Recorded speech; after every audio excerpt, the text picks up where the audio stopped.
Super Supportive by Sleyca. Chapter 26, First Assignment. Alden froze, one hand gripping the strap on the goggles. The timer display was positioned right over Bo's forehead, ticking down. 48, 47, 46, 45. Later, he'd be glad his brain didn't waste any more time than that. Instead of freaking out, getting excited, or going into denial, his first thought was, I can't have my return teleport drop me in the middle of this lobby. I need to get to the basement, he shouted, turning and sprinting for the elevator. Shit, said Bo. What's wrong? Asked Jeremy. Gorgon hopped up from his seat and hurried after Alden. I got summoned. Alden pressed the elevator button repeatedly, like that was going to make the door open quicker. I can't just pop back up in front of people.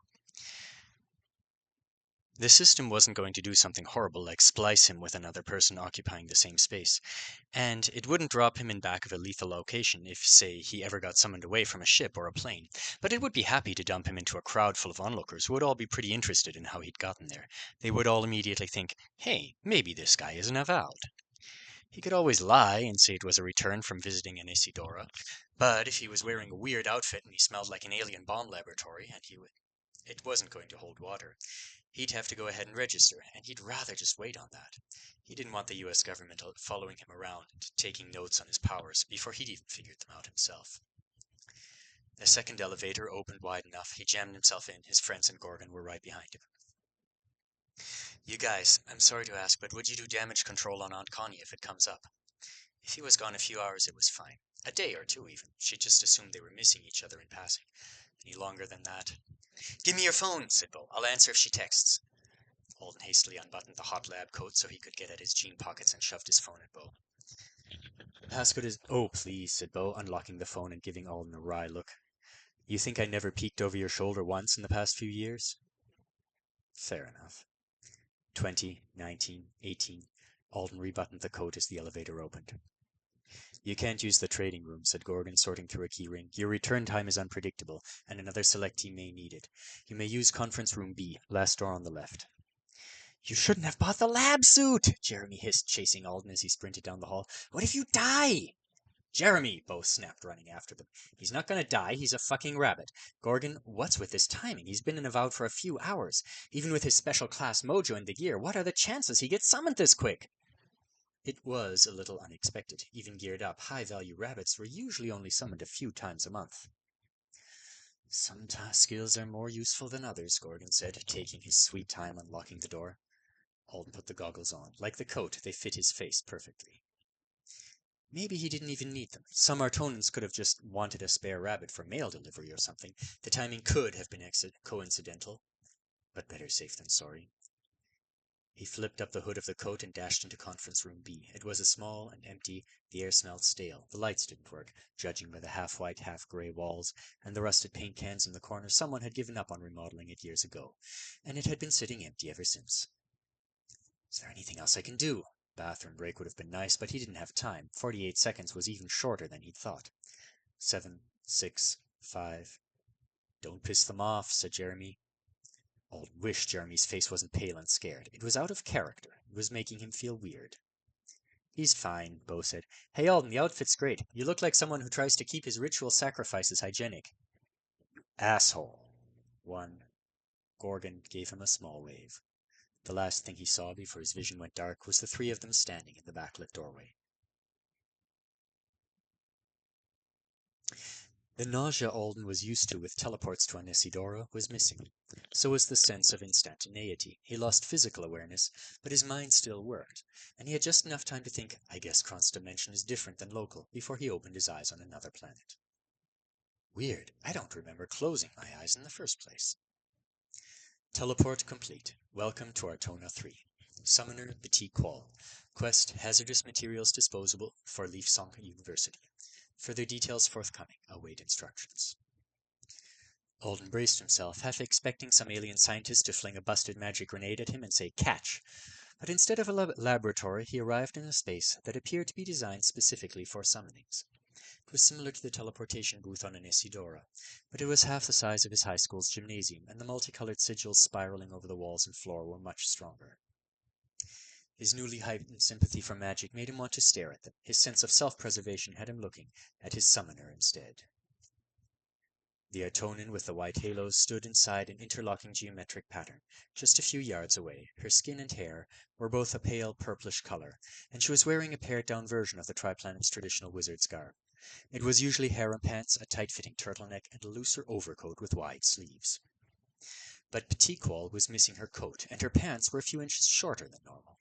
She also lacked the large network of dark blue tattoos Alden was used to seeing on Artonans who taught his classes or traveled to Earth on official business. She only had one, a straight line from the base of her left eye down to her jaw. Alden stood nervously awaiting instructions like he'd been told to while she stared at a tablet in her hand. Finally, she looked up and gave him a small, toothless smile.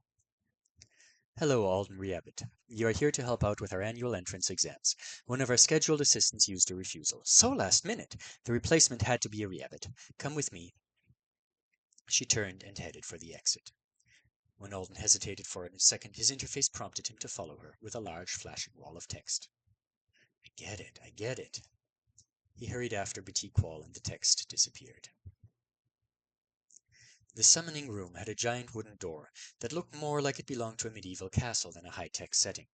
But when Petiqual said something to her tablet, it swung open. The two of them stepped into a foyer where Alden could literally feel himself being scanned, then through another door into early morning sunlight. The color of the light was off just enough for Alden to be uncertain whether it was really noticeable or only his imagination. The warm, damp air smelled faintly of mildew. That was standard for any of the Artonas, from what he'd heard. People said your nose got used to it quick.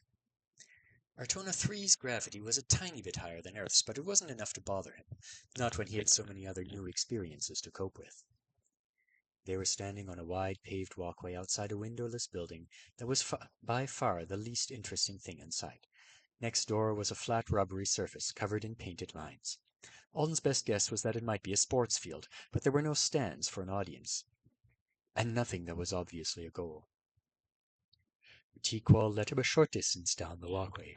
The edges were landscaped with giant black and green plants that had a tropical horror thing going on. A small furry animal was trapped inside a translucent pod on one of the plants, twitching weakly as it was digested. All the environmental noises were strange to Alden's ears. There was no sound of traffic, not even a distant one. But something that definitely belonged in the background of a dinosaur movie was squawking up a storm. He couldn't spot it. The campus was heavily forested except for this immediate area, and the buildings he could see on the surrounding hillsides were partially hidden by jungle. T-Call didn't look up from her perusal of her tablet until they arrived at a parking area with just 6 slots. 3 of them were taken by vehicles of a type Alden had never seen before. They looked a little like golf carts, but they balanced themselves on 2 thick tires. One chimed suddenly and backed out of its slot before rolling towards. It had no steering wheel, and the 2 bench seats faced each other. The T-Call climbed in, not bothering to gesture for Alden to do the same. He followed and took the seat across from her. There was nothing like a safety belt. The vehicle chimed again and set out, leaving the parking lot and heading down the path. Alden didn't know what their destination might be, but the most obvious-looking place was a complex of angular wood and glass buildings that crawled up a forested hillside in the distance. The alien golf cart had no engine noise that he could detect, and it moved at a swift enough pace to give him a breeze. He appreciated that. The hot lab coat was definitely hot in the wrong way right now. He wondered if he could take it off, since they didn't seem to be anywhere near a lab. But I got summoned with it on, so I'm supposed to keep it, right? The whole point of the wardrobe was to make you a more attractive summonee, so it seemed like divesting yourself of part of your stats and abilities was probably a no-no. He could just ask. But was it better to be the weird silent guy who never took off his armor in social situations, or the clueless kid who was so jumpy he requested permission for every little thing? Choices. He decided weird, silent, and sweaty was easier for now. It wasn't like he was afraid to ask Petiqual any of the 4,000 questions he had. Much. She was swiping and pecking at her pad with a look of frustration on her face. Finally, she turned her attention back to him. They paused the orientation meeting while I fetched you and moved to welcome breakfast forward ahead. Instead. I'm sorry you'll have to miss it. Many of our assistants from other planets look forward to the breakfast each year. So there are multiple of out here? Alden felt that some of his tension fade. Considering his quest said he'd be disposing of hazardous materials, he was eager to share the load. Petiqual said I was here to help with entrance exams, and it's an annual event with a welcome banquet for the staff, and they have regulars who come back to work it every year. He'd never heard of or imagined a situation like that, But then, he'd always been more interested in what Avowed did on Earth rather than their missions to other planets. Oh, right, she apologized about breakfast. I guess I shouldn't be totally silent. I'm fine. I ate an apple right before I came. I haven't eaten that Earth fruit yet. Trying the most popular foods from our resource worlds is on my list of things to do before my 8th year. 8th year couldn't be a reference to her age, so she probably meant years as a student at this school, right? Or maybe at her job. So you're a student here, he guessed? Yes, I'm a 6th year. I study alien personnel management. I've been placed in charge of coordinating the staff for this year's exams. She sounded proud of that last bit, so Alden smiled and nodded, trying to look impressed behind his goggles. I had everything planned to the finest detail, she glared down at the tablet.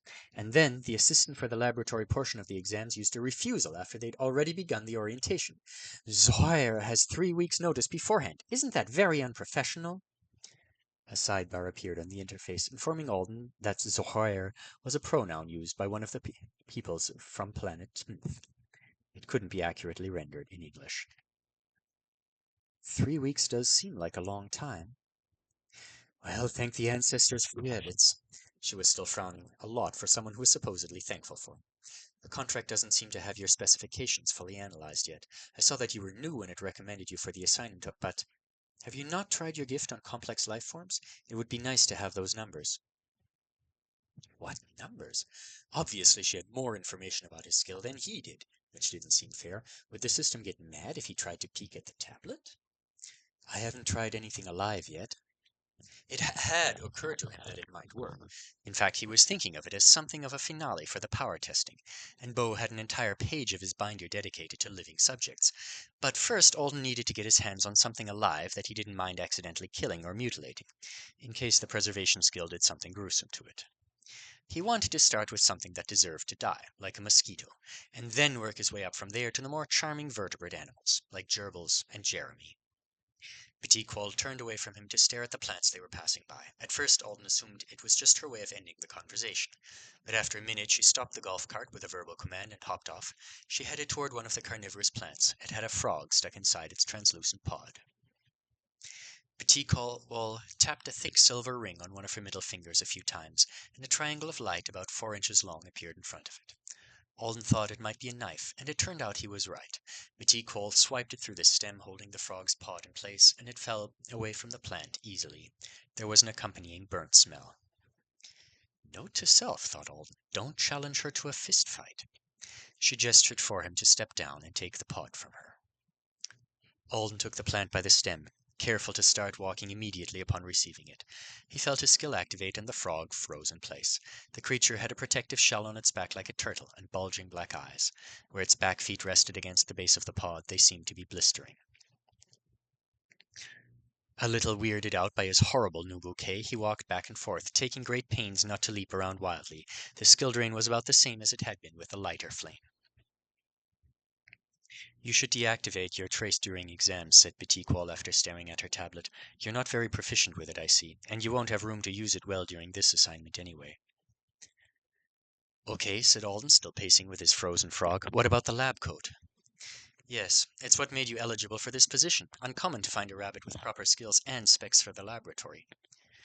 No, I mean, can I take it off? She frowned. You'll get blown up. Many examinees are stupid and nervous. Not during lab exams, Alden clarified. Can I take it off for now and then put it back on when it's time? Nudity is frowned upon in an educational setting, usually. I should have gone with weird and silent. I'm wearing clothes underneath. It was obvious, wasn't it? His jeans stuck out the bottom a few inches. Did she think they were part of the gear? That's fine, but don't forget to put it back on. I won't. I'll add it to your quest sub-instructions so you don't. I'll be giving you a secondary assignment as well. Your numbers are adequate for the task. You may kill the animal and return it to the ground. Alden stopped pacing and looked at the strange frog. When the preservation skill ended, it started wiggling around again. It looked like it was hurt, but he didn't think it was lethally injured. Can't I just free it from the pod? Petit Quoll gave him a curious look. Why? It will only be captured by another one. It might make it. Clerms make an undesirable racket. Give it to me. I'll do it. Alden passed the pod with the frog in it over. As soon as he did, he wished he'd refused. It wasn't part of his quest. If he'd complained once more, Petit Quoll would almost certainly have shrugged it off and let him do whatever he wanted. Instead, the frog got stabbed with a knife ring and tossed into the planter. Alden wasn't superstitious, but it felt like a bad start to things, and he didn't like how easily he'd given in when he knew he wouldn't have at home around humans. Great, Alden. Now you feel like shit about an alien frog. Snap out of it.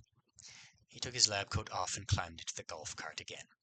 While they finished the trip to their destination, Batikwal happily chatted about the last-minute details she was taking care of. Apparently, Alden's skill would qualify him to be on call for medical emergencies, so she could send someone else who'd been summoned specifically for that purpose home. This will be the most streamlined our staff has ever been during examination week.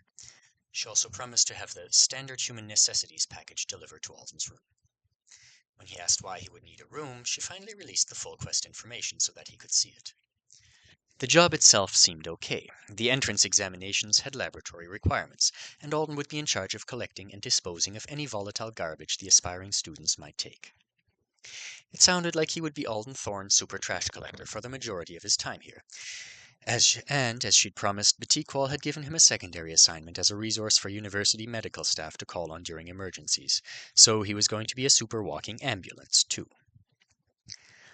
Alden was thrilled to know he had a legitimate life-saving skill. The limitations on it meant it probably wouldn't be enough to make him instantly hireable for a hero team, but still, he could help people the same way Hannah had helped him. That was amazing. Only he was nearly as enthused about practicing the skill during an actual medical emergency when he hadn't even figured out its limits. He asked Batikwal if it wouldn't be a lot harder to preserve a whole injured person than it had been to freeze the frog. He didn't have a clear idea of what factors affected the skill drain, but just walking around with an adult Artonan slung over his back wasn't going to be simple. They were a few inches shorter than humans on average, but Alden didn't have an idea of what they weighed, and what if the person who needed medical care was a bodybuilder? And Alden didn't think he was going to have a panic attack at the sight of blood and guts, but what if he did? His only real-life experience with that had been dulled by Hannah's magic. But Batikwal dismissed his concerns one after the other. I doubt they'll call on you anyway. Last year the medical team spent all their time sitting around drinking Wevy in the lounge and gossiping. It's inefficient. So much better to have staff doing double duty. Alden wondered if Batikwal was actually making reasonable decisions, or if she was being a little blinded by her own obsession with streamlining. But she didn't seem to be the only person in charge, so maybe it was all right. Alden's double quest assignment came with a list of dozens of Artonans who were allowed to give him instructions. They all had priority ranks, too.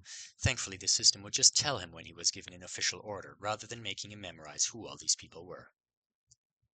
He was also getting paid well, 1,700 Argold for being summoned, 5,000 per day for being the garbage man, 2,300 per day additional for the secondary quest, performance bonuses to be determined. Alden did the math. He'd be making over $20,000 per day. Were the Artonans just loaded? Did it have something to do with the relative value of currency? Couldn't Batikwal take out the trash herself? Or was the skill that unique? He didn't consider himself to be very materialistic, but he had to admit that he'd put up with a lot of bullshit for that amount of remuneration, and the main bullshit was the timeline. He was going to be here for 12 days. Apparently wizard SATs were hardcore. How were Bo and Jeremy going to cover for him at that long? Beside Aunt Connie, there was also school to worry about. The upside was there were no limits placed on his communications for this assignment. He could use the system to call home and let everyone know he wasn't dead, for the low, low price of a few $1,000s. He decided he'd hold off on that until tonight, just in case Batikwal thought of some other add-on for him that was going to extend his stay. It's a good thing, though, isn't it? I'll have a lot of opportunity to figure out the skill.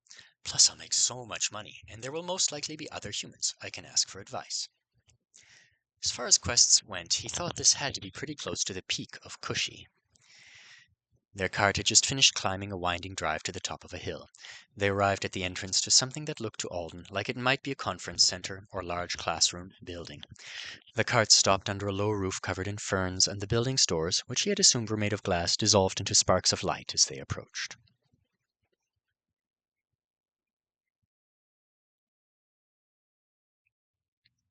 The breakfast banquet was over when they arrived.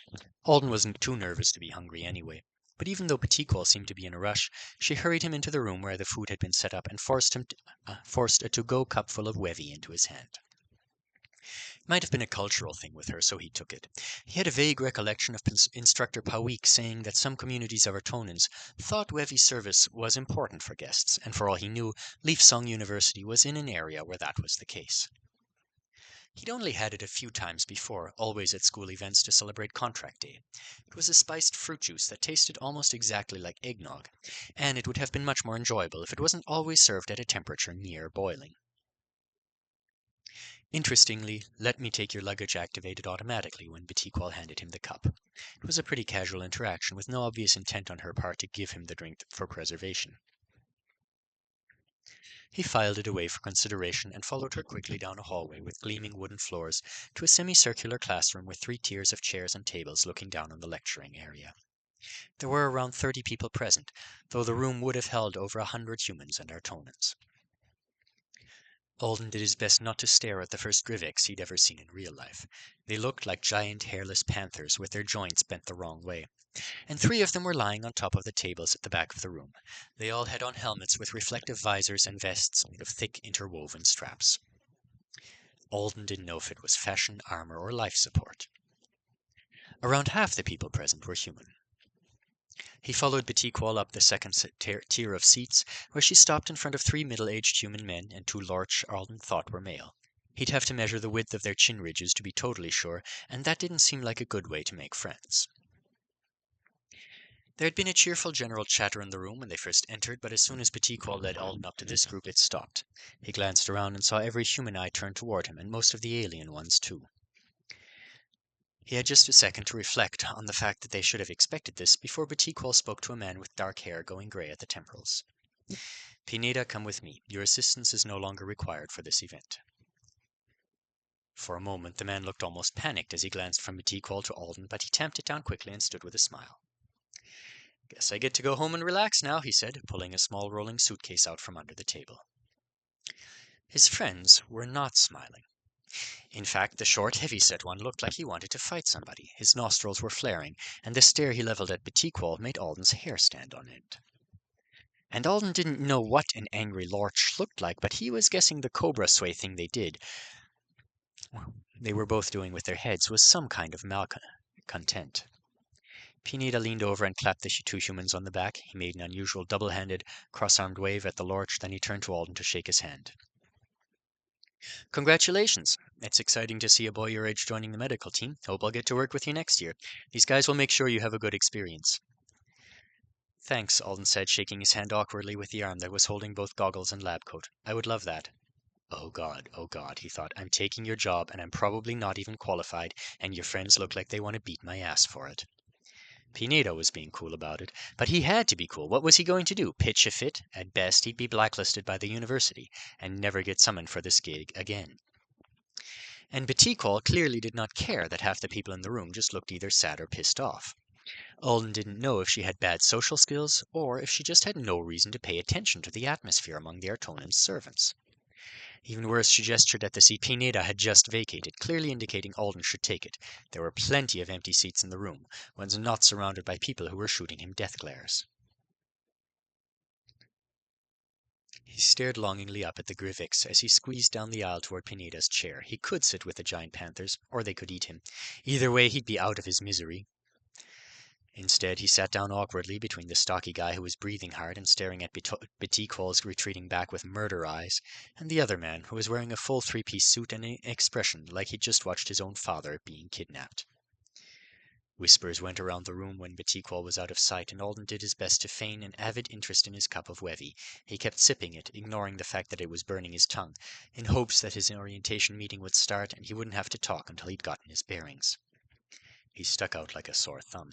The other human avowed were all much older than him. The next youngest was a pair of women who looked like they were in their mid or to late 20s, and everyone was well dressed. A few, like the man in the suit, had gone with business wear from Earth, but most were in muted Earth tone outfits that had a distinctly Artonan feel to them. A few people had accessories he thought were magical pieces, but the only person wearing a recognizable set of gear was a woman around 50 he'd noticed when he entered. She had on the black tunic and pants he'd bought himself from the wardrobe, the set for housekeeping. And then there was Alden, wearing the jeans and t-shirt he'd fallen unconscious in hours ago and carrying the lab coat. He really hoped Betiquol made good on that promised necessities package, and that she considered clean underwear a necessity, or it was going to be a rough couple of weeks. "What talents do you have?" asked the guy looking to Alden's right. "We thought she was only replacing that Tmethan who panicked after hearing who was in charge of labs this year, but you must be getting double work?" He had an Nesidoran accent. "I have a preservation skill." The guy frowned. "I guess that makes sense if it works on people. Pineda specializes in safely slowing bodily processes." "He's a healer? Great. Betiquol replaced an actual healer with me." A D-rank one. He put everything he had into being useful for emergency medicine. That was interesting. Except for rare S ranks, healers couldn't just instantly fix people. Many of their skills were long, and their skills were taxing, so someone who could make an urgent case slightly less so for them was always going to be valuable. Wonder how my skill would mesh with that. Not as well as Pineda's, probably. Another avowed wouldn't be able to heal the person he was preserving while he was using the skill. Would be better for transporting people to a healer than helping when one was readily available. "What's your class?" the angry one demanded. Alden tried to smile politely. "Rabbit." It should have been obvious based on the fact he'd been flash summoned for this, but maybe it wasn't. "Fucking pet," the man spat. "Wow." Fortunately, before anyone else could share their opinion or ask him questions, a group of university faculty appeared to restart the interrupted orientation meeting. Kind of weird how I've been on 2 different college campuses in as many days for reasons that have nothing to do with my education. It was also weird how much the first speaker, who was just there to welcome them all and impress upon them the value of their service, sounded like the dean who'd spoken at Hannah's funeral. Nice, but in a way that made you think they'd had their personality sucked out and replaced by a bunch of politically savvy greeting cards. There wasn't anything of substance in that speech, but the next speaker, who worked for the Office of Admissions, seemed to be trying to make up for it by cramming an entire rule and etiquette manual into 10 minutes. It was all really obvious stuff, Holden assumed, but maybe some of the advice was relevant to certain species and not others. He couldn't imagine any of his fellow humans scent-marking university property. The only things of real interest he learned was that they weren't allowed to associate with the incoming students outside their scheduled examinations, and that they were allowed to use a number of very cool campus facilities in the evenings, and that they would have an enforced sleep schedule appropriate to their individual needs. They would literally be given knockout drugs and ordered to take them at a set time if they weren't already sleeping. Apparently this was standard. Nobody but him seemed to find it unsettling. The rulebook would be available to them through their interface at any time, and any infraction would result in a lifetime ban from the university and its affiliated institutions. Judging by the uncomfortable looks and the creaking of chairs as people shifted in their seats, this bothered them all much more than the sleep requirements. Afterward, they broke into small groups depending on where they would be working. Alden couldn't meet with the medical team and the lab team simultaneously. He was relieved when an Artonan professor with so many tattoos he looked like a living circuit board waved him over and insistently and took the decision from him. The lab group looked less stressful anyway. He and one of the Grivics seemed to be the only assistants. The professor was abnormally tall and lanky for an Artonan, and the dramatic impact of his full wizard's garb was marred by the fact that he'd stuffed all the pockets with food from the breakfast. Something that looked like an oversized churro was staining his pants with grease. Instead of a tablet to help him interact with the system, this man had a lens over one eye that seemed to serve the same purpose. He flicked his fingers, and the eye with the lens darted rapidly back and forth, completely independent of its neighbor. "Alden, my darling rabbit," he said in flawless English. "So happy we'll be working together. What a nice skill you have. You're my savior. You must let me give you my business card. Don't bother with a name on it. You may call me Joe." Before he'd even finished, his business card appeared in the form of a message notification, and when Alden opened it, he discovered Joe had sent over what looked like his entire CV, plus playlists of his favorite songs, categorized by activity. His real name was Superior Professor Worley Rodin, which sounded nothing at all like Joe, no matter how Alden tried to pronounce it. "He's uneven," Alden noted. It wasn't as much as the Velras had been, but it was noticeable. Meanwhile, Joe was telling the Grivic to call him something that sounded like a death scream. The Grivic repeated it as a high-pitched yowl that made Alden's spine crawl.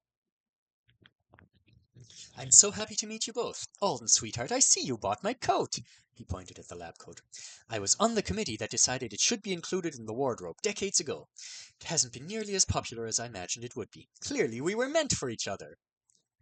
Alden didn't know how to answer. He wasn't sure how much of the professor's behavior was a joke. He was now complimenting the panther alien on the color of its helmet, so maybe it was all just an attempt to be friendly. Alden, dear, our companion here says I may give her a human name for the sake of your limitations. I think you should call her Sophie, and she can call you can't she? I'm afraid she's really not much to overlap between English and Greveckery. Sure, said Alden. This whole conversation felt like something out of a dream already, so why not? Nice to meet you, Sophie. I am pleased to slaughter problems with you, Sophie shrieked, nodding her helmet. Joe sighed. If only we could slaughter the examinees and devote our time and talents to more interesting pursuits. Alas, my parole won't allow it. Come, our lab awaits. As they left, Alden glanced over his shoulder at the woman in charge of the medical team, trying to catch her eye. Shouldn't they schedule a different time to talk? But she was deep in conversation with her group, and she never even looked his way. Well, maybe it's not necessary. If there was an emergency, all he could really do was pick up an injured person and carry them in the direction someone told him to.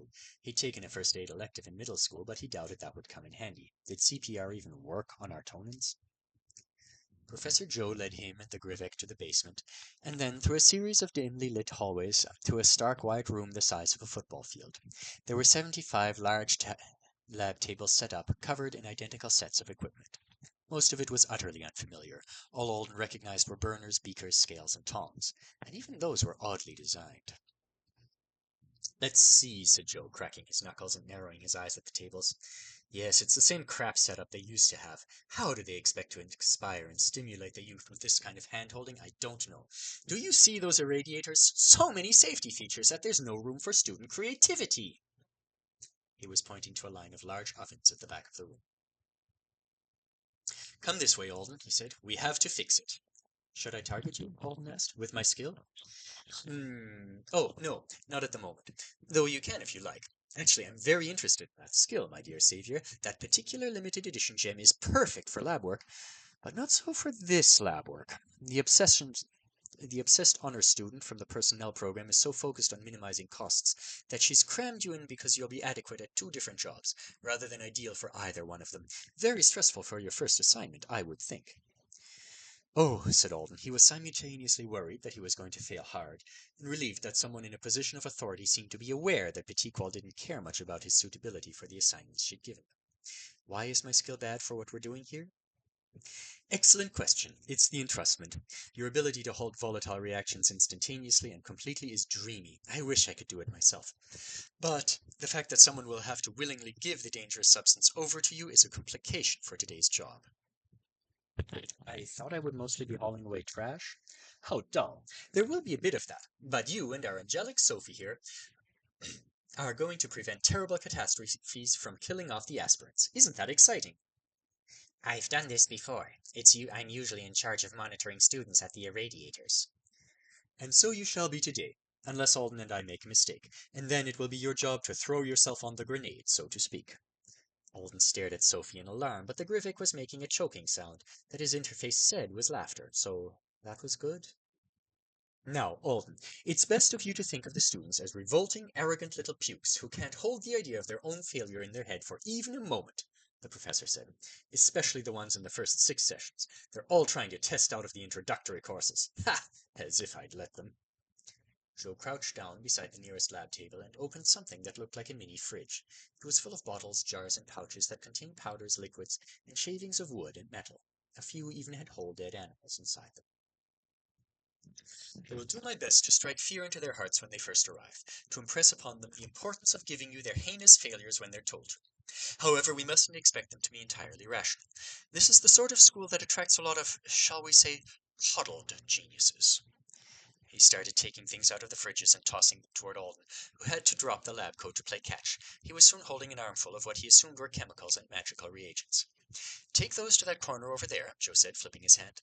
Let's make sure our students have an exciting educational opportunity. Alden did, and on the way back to the next station he donned the lab coat and grabbed a large metal bin. It looked enough like a trash can for him to be fairly confident that was its purpose, and he wanted to reduce the number of thrown objects if possible. He set it next to Joe, who was clearly in an entirely different set of ingredients out of the next mini-fridge. How do you score an exam when everyone has different supplies? Alden wondered. You look gorgeous, Joe said, beaming at the lab coat while he stuffed things in the bin. Even though he'd said it wasn't necessary, Alden went ahead and targeted the professor. He seemed like the kind of person it was best to be over-prepared for. Joe had given Sophie an assignment of her own. The panther-like alien was going from table to table, carefully rearranging some of the equipment with her claws. So, said Alden, what am I supposed to do if they're not rational? The students. What do I do if they won't give me their heinous failures? This is where it's a bit inconvenient. If they won't behave, and you can't make them behave, then I shall have to do it myself. Alden wasn't sure how he was supposed to make an Artonan holding a volatile object follow his instructions.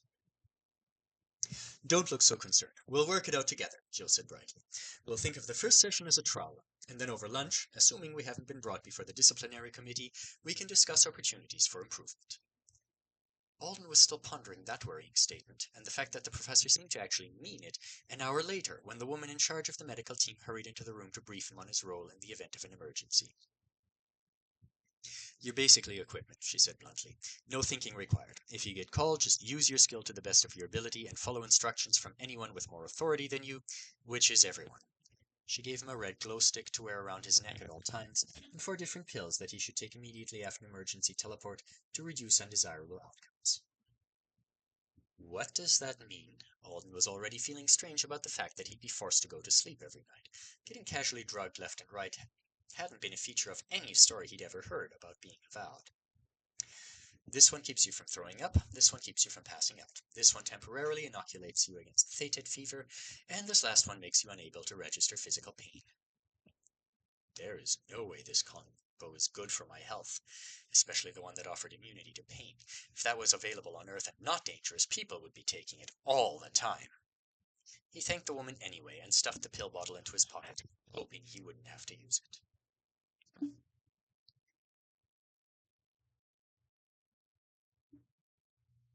The initial group of examinees arrived around 2 hours after Alden had first set foot in the lab.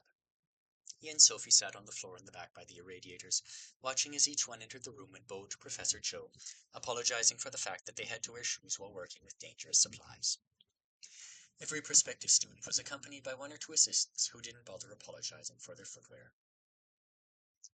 It is unnecessary for them, Sophie told Alden in her quietest shriek. They are of the non-wizarding class, so there is no assumption they will learn from the instructor. Roughly 20% of Artonans used magic. The 80% of the species who were members of the second class couldn't even hold political office or vote. Based on what he'd seen of the faculty, Alden had assumed that the school was for the ruling class only, and this more or less confirmed his suspicions. We outranked them, right? He whispered. He knew it was true, but it felt strange enough that he couldn't resist gasping. Naturally, said Sophie. A servant with power is more valuable than one without it. Alden kept telling himself that just because a way of life was alien didn't mean it was wrong. It still bothered him when he accidentally met the eyes of one of the assistants, and the man gave a nervous half-bow, as if afraid he might have offended Alden. To Alden's surprise, the examination actually began with a lesson. Joe walked the length of the huge room slowly, talking over their assignment and explaining what they were expected to produce. Frustratingly, the system didn't translate a single part of the lecture, not even when Alden quietly asked it to. He had taken the Artonan language intensive and the logograms course, but it was only a beginning. He was good enough to pronounce and understand his word chains and order off menus, but this lecture was about theoretical magic stuff, and he had almost no idea what the professor was saying. He caught every dozenth word and tried to piece something reasonable together out of it. Joe peppered his speech with a lot of reference to anatomy, which at first made Alden think the students might be creating medical potions or devices of some kind, but he gradually came to the conclusion that the anatomical stuff was actually really dirty swearing. The prospective students and their helpers kept blushing and gasping too much for it to be anything else. Do you understand what they're going to be doing? He asked Sophie as quietly as he could. Instead of answering aloud, the Griffix sent him a texting invitation. She could obviously control her interface mentally. In past sessions, the humans have been asked to produce their own summoning assistive devices for one of the tests they will have later. This professor is unknown to me. He seems to be asking for a higher level of device than usual. Alden airtighted some more questions. Sophie had been working this event for 3 of her planet's years, which was more like 7 of Earth's. Joe really hadn't been joking when he said her job was to throw herself on grenades. Classes were categorized differently for Grivex, but based on her explanation, Alden thought she had both heightened speed and extreme regenerative capabilities. The latter wasn't something you really saw with humans, so he was pretty jealous. Purely out of curiosity, he asked about her rank, and when the system failed to translate the word she said, she gave a click of annoyance and tapped one of her feet 4 times against the floor. 4? Alden asked. She confirmed it with 4 more taps. But what does that mean? 4, as in 3 above the hyperbole rank on Earth, seemed unlikely. It would make Sophie a titanic existence by Alden's reckoning, and she seemed pretty normal for that. He guessed it might be 4 above the bottom rung for Grivex, which would make her a B rank like him, if the systems were equivalent. Before he could ask more questions, the translation subtitles suddenly turned themselves on for the end of Joe's lecture. In the back of the room you will see my 2 dear assistants. Our Grivic helper will monitor the lab and report any instances of cheating. She will also guard the irradiators and serve as our protector in the event of a catastrophic accident. Our human assistant in the elegant red coat will come to your table to remove dangerous items as I deem it necessary. If you do not promptly and graciously give him your little mistakes, I will come and get them myself so I can shove them up your... It's really stupid that you cut out the good part there, Alden informed the system. I think the Earth version of you wouldn't be such a prude. It ignored him, of course. Within a few minutes, the practical portion of the lab exam was underway.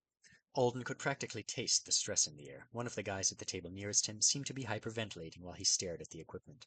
At the next table over, a girl was hammering on a sheet of copper-colored metal so hard that she looked like she was trying to pound it right through the table. Smoke was popping up at some of the tables, and at others the students were directing their assistants to dissect things. A few people were definitely muttering word chains while they worked. Alden had no idea what it might look like if something went wrong, but almost as soon as the students got started, he gained a new visual display that gave everyone in the room a very pale pink aura. Joe had told him to expect a danger detector, but this was better than he'd thought it would be. As the professor strolled the lab, noting likely problems, the aura around a given student would turn brighter. Hot pink meant Alden needed to be near that table, ready to take whatever disaster they made away from them. Hood up and goggles on, he walked around the room, repositioning himself as the auras changed, trying not to make it too obvious which of the nearby tables he was there to monitor. Joe was surprisingly intent on the students' work, and he actually adjusted the auras a lot, so Alden was getting more of a workout than he'd expected. A glimmer of dangerously bright pink appeared in his peripheral vision, which he was pleased to note seemed a bit wider than it had been prior to his affixation, and he hurried across the room to a table where a guy was pouring something that looked like boiling mercury into a tall metal cylinder. Joe wasn't even looking in his direction, so Alden wasn't sure how he knew there was a problem. The professor was 12 tables away, critically watching over a girl who seemed to be peacefully doing macrame with strips of skin she'd taken from the dissected animals. Just a few yards away from Alden, the cylinder made a loud popping sound, and its creator's aura went hot pink. Alden stepped right up to the end of the table and took his hands out of his pockets so that he'd be ready to grab the thing, and the guy gave him a frantic look. The cylinder popped a few more times, and then with a high whine, something like steam started to pour from the top. "Take that, Alden," Joe said calmly. The guy who'd spent the past 40 minutes building the cylinder reached for it as if to protect it, but it was too late. Alden had been expecting interference, so he'd snatched the device the second Joe had finished speaking. Walking quickly away from the table with the now silent cylinder in his hands, he felt slightly accomplished and tired. The drain from the cylinder was bad. It was worse than either the flame or the frog had been. It was even worse than Jeremy's punch, though he'd been braced for it, so at least he didn't stagger around the lab. Is it because magic is involved, or does it have to do with the potency of the reaction itself? He had no idea, but he did know he couldn't hold on to this thing for more than a few minutes. He was already saying, don't drop it, in his head to keep himself focused. He hurried toward a teleportation alcove in the corner. The door opened automatically for him, and he set the cylinder inside, leaping back and holding his breath so that he wouldn't inhale any of the strange steam in the couple of seconds that elapsed before the thing was zapped away. The drained feeling didn't last. As soon as the device was out of his hands, it disappeared. Alden checked his palms, feeling a little paranoid that he might have gotten some dangerous substance on himself, but he didn't think the skill worked like that. Even though he could feel the items he carried, he'd realized after holding the cup of Revi that Betiquol had given him that he wasn't necessarily touching them in the usual sense of the word. There had been a drop of liquid on the outside of the cup that he'd registered as wet, but when he passed the cup to the other hand, the water droplet was undisturbed, and his fingers were completely dry. His current theory was that the tactile sense he had from the items was actually part of the skill itself, a magical effect that made it easier for him to hold and manipulate them in a familiar way. He scanned around the room again, looking for the color he decided to call Danger Pink, but the worst he saw was a dark blush. Joe was verbally annihilating Cylinder Guy. Once again, the system was refusing to offer a translation. But this time Alden got the gist of it from context and the hand gestures the professor was making. Cylinder Guy was in big trouble for trying to interfere with Alden's theft of his project. Well, it would have been a problem. Just based on the experiments he had done with Jubbo and Jeremy, entrustment had a lot to do with possession. The cylinder sitting untouched on the table belonged to nobody, as far as the skill was concerned, so Joe could entrust it to Alden from across the room. But if the student had grabbed it first, he would have been in possession of it, and he would have had to be targeted and give it to Alden himself. Targeting was no trouble. Alden could do it in less than a second by pointing or speaking. But that didn't matter, Cylinder Guy refused to hand over his toy. Alden guessed he could have made the student drop the thing and then had Joe entrust it to him, but dropping potential bombs seemed like the opposite of what they were going for. The student left the laboratory weeping, his future at the school apparently ruined before it had even begun, and Alden tried to look as unmenacing as possible as he paced back and forth near the person with the dark blush aura. It didn't work. The students at the 3 nearest tables were staring at him, like he was the Grim Reaper. Didn't expect disposing of dangerous materials to make me so unpopular. He blinked in surprise as a notification flashed. Quest assignment. Assist Superior Professor Worley Rodin in Lab 7. Time to summons 5 hours 43 minutes 55 seconds. Note from Summoner. My lab is so much better than this one. You can just walk if you prefer not to be teleported. Don't worry about dinner. I'll feed you. Alden glanced over at Joe. The professor was patting his food-stuffed pockets, which was the opposite of appealing, but at least whatever he wanted Alden to do couldn't take too long. They'd run afoul of the mandatory sleep requirement if it did. How many quests can I even have at once? He'd been under the impression that you got summoned for one thing and then did the thing and then went back home. Was he even earning credit toward his refusals with all these extra jobs? Alden smiled and waved at Joe, which seemed to make the guy happy. Maybe he just wants to show off at Slab. Maybe it's not a quest to help him out with something incredibly crazy or dangerous he just thought of after seeing my skill in action. Alden stole a couple more projects from students who were too terrified to try to stop him, and sent them to whatever dumping ground was on the other end of the teleportation alcove. But for the most part, the first lab session passed uneventfully. Joe invited me to his lab tonight, he told Sophie while they cleaned up the tables after everyone left. Well, ordered me. It was a quest, so it wasn't really an invitation. I'll mourn your passing, the Grivik said. You have a very human sense of humor, you know. She shrieked at him. Take it back! I won't. I'm an honest person. I speak only truth. She flung a strip of skin at him. It was one of the ones the macrame girl had left behind. It bounced off his lab coat, and he stuck his tongue out at Sophie. You should be careful. Of Joe? She adjusted one of the scales with a surprisingly delicate touch. He's a collector of contracts. You can tell if you know how to read his tattoos. It can be valuable to work with such people, but it can also be very hard. You mean private contracts? Alden said slowly. Yes, you are new. Don't sell yourself too easily. I don't plan to sell myself at all. I want to work mostly on Earth, not be permanently attached to someone here. Then you should be even more careful, the Grivik advised. His offer will be good. He would not have made so many contracts if he were not generous in some noteworthy way. Know your mind before you make your choices.